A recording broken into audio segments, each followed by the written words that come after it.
আমরা এখন শেখ হাসিনার জন্য তাহাজ্জুদের নামাজ পড়ে দোয়া করতেছি যে অন্তত শেখ হাসিনা যদি আবার পুনরায় বাংলাদেশে ফিরে আসে, অন্তত আমরা আমাদের সেই সহযোগিতাটুকু পামো। চাঁদাবাজি বাংলাদেশের রাজনীতির একটা অঙ্গ প্রতিষ্ঠানে পরিণত হয়েছে, অর্থাৎ চাঁদা ছাড়া নেতারা, রাজনৈতিক নেতারা চলতে পারে না, এরকম একটা কথা আছে। কিন্তু আসলে সেটা এখন বাস্তবতায় দেখা যাচ্ছে যে প্রত্যেকটা নেতাই কোনো না কোনোভাবে তারা চাঁদাবাজি করে চলছে। কিন্তু আসলে এটা তো হওয়ার কথা নয়। একজন প্রকৃত রাজনীতিবিদের কাজ হলো সে জনকল্যাণে কাজ করবে, তার একটা কর্ম থাকবে, সেই কর্ম করে তার সংসার চলবে, আর জনকল্যাণের জন্য, রাষ্ট্রের মৌলিক পরিবর্তনের জন্য সে রাজনীতি করবে। কিন্তু দুর্ভাগ্যের বিষয়, এখন বাংলাদেশের রাজনীতিবিদেরা রাজনীতিকে একটা পেশায় পরিণত করেছে। কোনো রাজনীতিবিদের দেখবেন এখন আর কোনো বৈধ কোনো পেশা নাই, তাদের একমাত্র পেশা হলো তারা কিছু চামচা কর্মী রাখে, এই কর্মীরা চাঁদাবাজি করে, একটা অংশ তাদেরকে এনে দেয়। কিন্তু এই কিছুদিন আগে সরমনায় পীর সাহেবও বলেছিলেন, কিন্তু সাদা উঠে পল্টনে যায় লন্ডনে। আসলে এটা কতটুকু সত্য সেটা আমরা জানি না,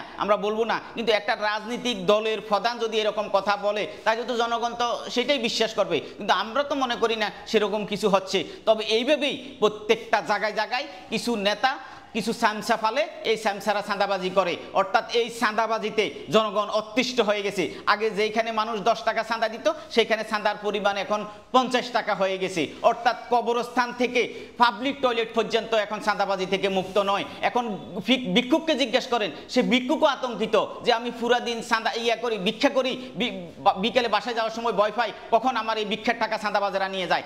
এই যে একটা বিপজ্জনক অবস্থায়, অসুস্থ অবস্থা বাংলাদেশ বিরাজ করছে। বাংলাদেশের মানুষ এই অসুস্থ বিপজ্জনক বাংলাদেশ চায় নাই।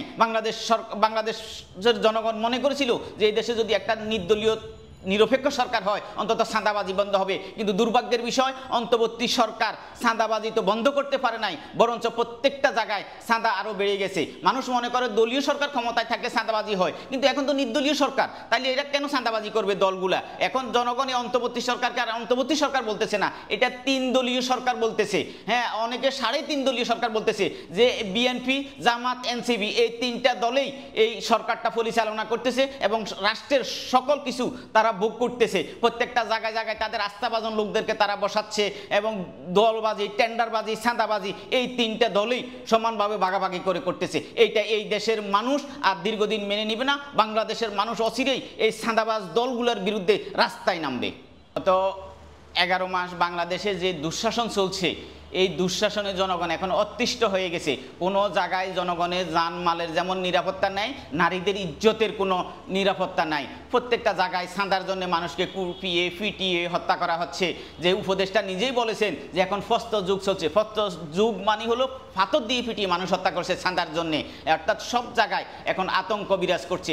সেই আতঙ্কিত জনগণই এখন মনে করছে, বলছে যে আমরা আগেই ভালো ছিলাম, অর্থাৎ আওয়ামী লীগের আমলে ভালো ছিলাম, শেখ হাসিনার আগে ভালো ছিলাম। আমি গ্রামে গিয়ে অনেক বৃদ্ধ নারীদেরকে জিজ্ঞেস করেছিলাম যে আপনারা কেন বলছেন যে আগে ভালো ছিলেন? বললো, বাবা আগে আমরা যে মাসে কিছু বাতা পাইতাম, হ্যাঁ সে বাতা দিয়ে পান সুপারি খাইতে পারতাম, কিন্তু গত 11 মাসে আমাদের সেই বাতা বন্ধ হয়ে গেছে। সেই জন্য তাহলে অন্তর্বর্তী সরকার গত 11 মাসে বিভিন্ন জায়গায় যে অসহায় মানুষগুলা, গরিব মানুষগুলা যে সহায়তা পাইতো, সেই সহায়তাগুলো এখন নানাভাবে হাতছাড়া হয়ে গেছে। সেই জন্যই গ্রামের গঞ্জের মানুষ, অবহেলিত মানুষ এখন বলতেছে যে আগেই ভালো ছিলাম। এখন সেই জন্য তারা শেখ হাসিনার জন্য তাহাজ্জুদের নামাজ পড়ে দোয়া করতেছে, কারণ এখন মানুষের কোনো জায়গায় নিরাপত্তা নাই। প্রত্যেকটা জায়গায় চাঁদাবাজি হচ্ছে, দখলবাজি হচ্ছে, দেশের নৈরাজ্য অরাজকতার এখন আর কোনো শেষ নাই। কারণ ঘর থেকে মানুষকে এখন ধরে নিয়ে এসে পিটিয়ে